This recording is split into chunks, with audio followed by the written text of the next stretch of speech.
Les équipes de l'Institut national de recherche archéologique préventive, l'INRAP, seront bientôt de retour sur le site des Crassés de Saint-Dizier.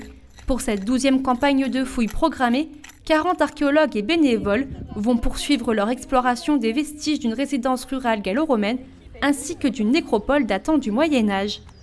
Nous, ce qui nous intéresse, c'est qu'on n'est pas du tout arrivé à la fin de ce secteur, qui était un secteur jusque-là inexploré, parce que les couches de terre sont extrêmement épaisses.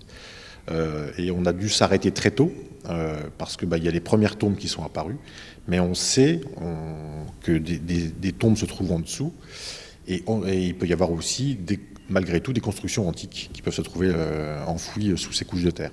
Donc le but de cette année, ça va être de mettre à jour tout ça, de l'étudier, de le photographier, de le dessiner et puis de le comprendre, ce qui n'est pas une mince affaire.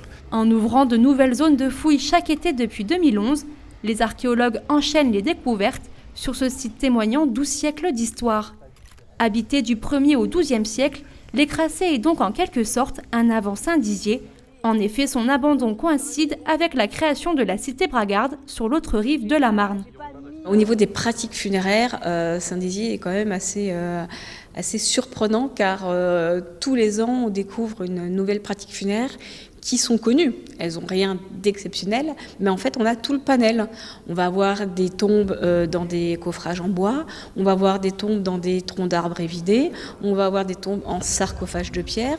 Et l'année dernière, on a trouvé des tombes, pour la première fois, des tombes qui étaient construites en coffrage de pierre. Donc il y a des pierres qui étaient déposées autour et sur la tombe pour protéger le corps. Et il s'avère que c'était des corps de très jeunes enfants. Cette campagne de fouilles sur le site archéologique des Crassés débutera le 30 mai prochain pour une durée de 6 semaines.